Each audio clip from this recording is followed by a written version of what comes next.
Prawn here with some tips and tricks on Starfield, some weird and wonderful tips that I've found that you might not have realised that might make your life easier or make you some more money, so stick with me as we go through them. The first of these is actually simply just how to find quests. Sometimes the quest system can be a pain.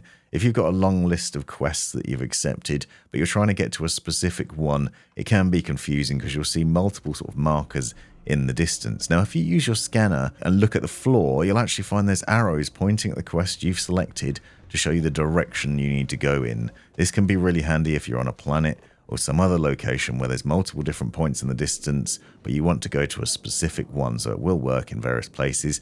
It's not always perfect, but it will take you in the right direction, and then sometimes you have to do some investigation. The scanner can also be used to reveal distant targets, so you can use it and press E to scan and find out what something is, and if you've been to that location before, you can then select that to fast travel. Now, travelling around in Starfield can be a pain. Generally speaking, what you need to do is find a quest, then go back to the star map, find where that location is on the star map, and then try and travel there. You'll often find that your grav drive doesn't have enough fuel, and you have to jump from one place to another before you can get to your final destination, and it can be a real pain.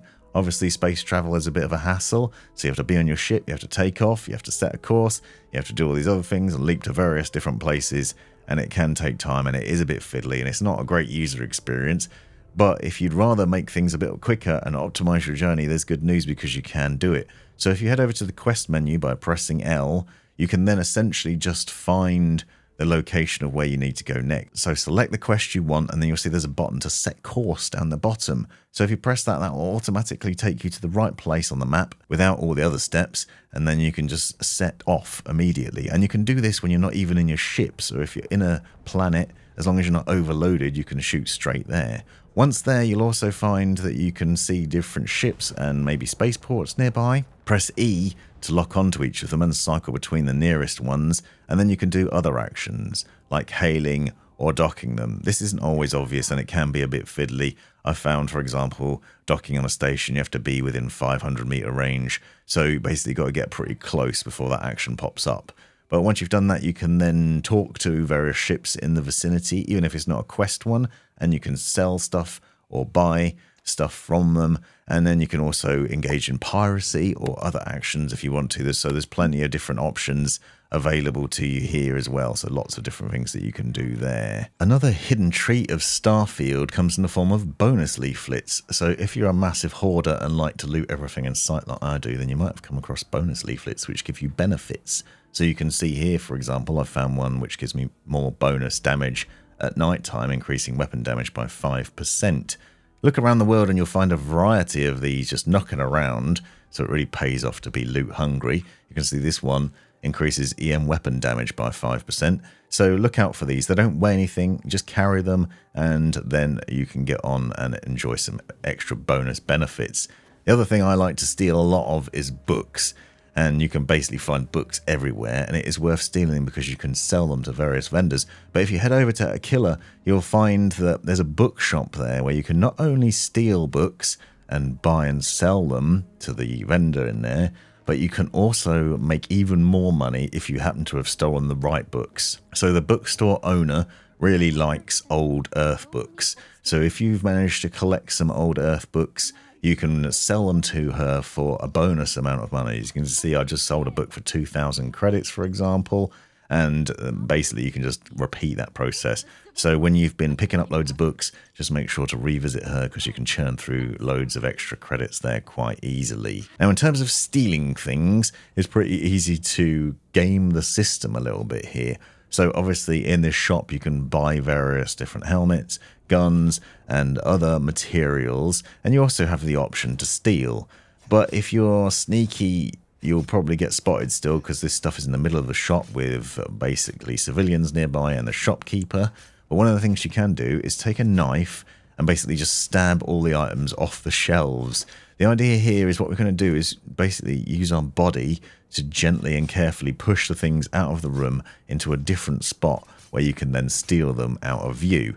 Now, they'll still be marked as stolen items in your inventory, and if you get caught at another point, they'll be taken away from you. But the point here is that you can sneak them off into a different room, and then you can pick them up without being spotted, meaning you don't end up with a bounty on your head, and then you can find somebody at the trade terminals that you can sell to. You can even shoot the things out of the room as well, and no one seems to mind the fact that you're blasting away the gun right in front of the store owner and basically just push this stuff into another room and shooting it. It doesn't do any damage, and then you can just pick it up and sell it elsewhere. One of the other things that Starfield doesn't really tell you is that it's possible to pick things up in the world, so not just stuff you can steal or take, but also other items. So if you press and hold E on PC, which is essentially the same as the pickup button, but rather than tapping it, you press and holding it, you can pick up various other items with ease, which means that you can then manipulate the world around you a bit more. This can be used in interesting ways. For example, you can take a box or a bucket or some other thing and put it on the head of a shopkeeper and then rob him blind because he can't see what's going on. Or you can maneuver other things around. So people have used, for example, explosive gas canisters to set it up near pirates before engaging in a fight and then blowing those up and destroying what's around them and killing off a lot of the baddies with ease. But just bear this in mind that you can manipulate a lot of other things, and you may find there are some hidden items in places you weren't expecting. You've probably already heard the tip about emergency cuttable walls. These red doors, you can chop them down using the cutter. It's pretty obvious because it says cuttable wall on it and then just gives you hints about cutting the pins off. But this gives you a clue that it's accessible in other ways, so there are other places. You might find, for example, doors blocked by snow. Well, your cutter will make your way through some of those as well. Not all of them. If you see hard ice, you can't usually get through there. But there's lots of snow on the door, you usually can. Pay attention for this, because sometimes you'll find there's a room full of nice bits of extra loot that you wouldn't have otherwise got, like weapon racks, for example. And also you may find environments where you can't get inside a base. It's not obvious how you get in.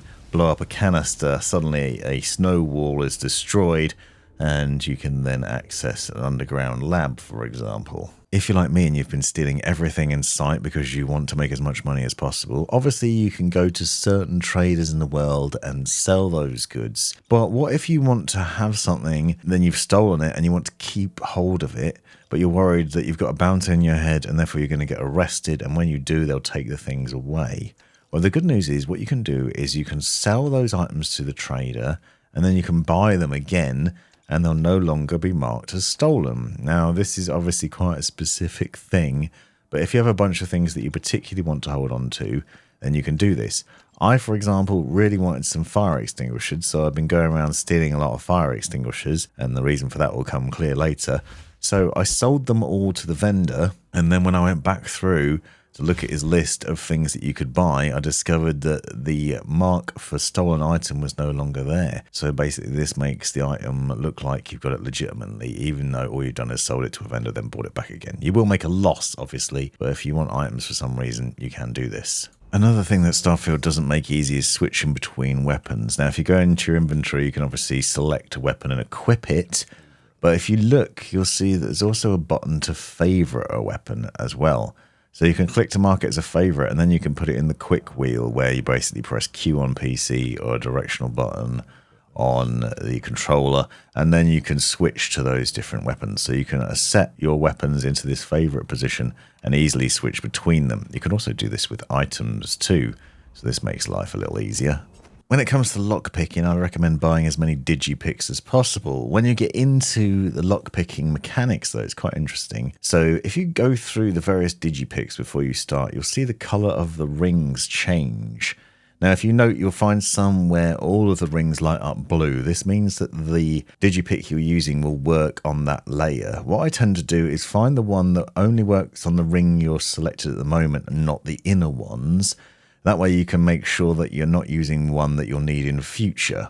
So basically go through and find the one with the most points on it, so markers running around the edges, and then ensure that it doesn't work on the inner rings but only on the one you're working on, and then make your way through and select it. Try and work with the one with the most amount of digipick markers on it as well first, and then whittle your way down to the smaller ones, so the single and double ones, for example, near the end. That way you won't accidentally use up the easiest ones to place, and this can make life easier, especially to stop you running out of digipicks too soon.